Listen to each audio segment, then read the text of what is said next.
Stephen Millard is from the National Institute of Economic and Social Research, joining us now. Hello, Stephen. Where is the growth in the UK coming from? I know it's a little bit, but it's important to know where growth is happening. Yes, well, we've had a strange first half of the year in that the first quarter was very, very strong, and in particular, it was investment that caused that. Now, in the second quarter, investment was a lot weaker, but government spending is coming to the fore, and government spending indeed is what's going to ensure the economy grows for the rest of the year. The quite big question, though, is that why that business investment was brought forward into quarter one, and that was likely a result of the increases in national insurance that kicked in April. So over the first half of the year as a whole, the UK's grown reasonably, but not super fast. So bearing in mind those variables, where is it trending? Are we looking essentially at a stagnation? Is it actually sliding, or could we be at the beginning of a good turnaround?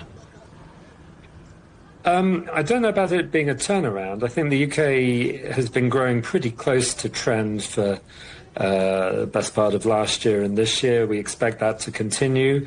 Given the figures for the first half of the year, actually it's possible that we'll get growth of 1.4, maybe even 1.5% this year, which is slightly above trend. But we're not seeing a sudden pickup or anything like that.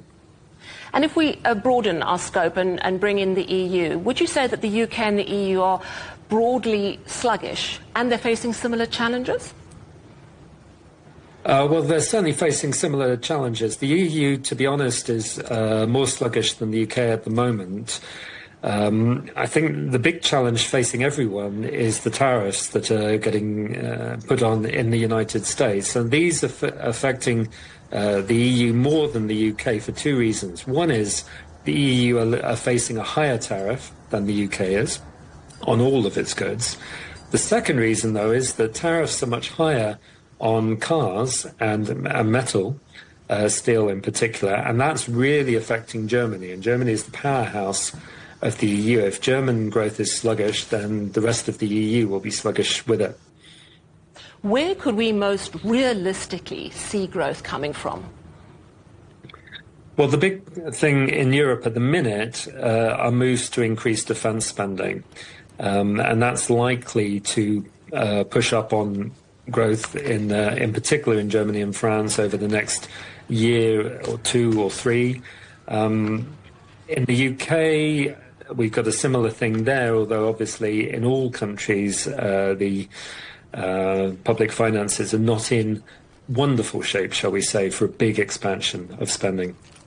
All right, thank you so much for chatting to us. Really appreciate it. Stephen Millard from the National Institute of Economic and Social Research.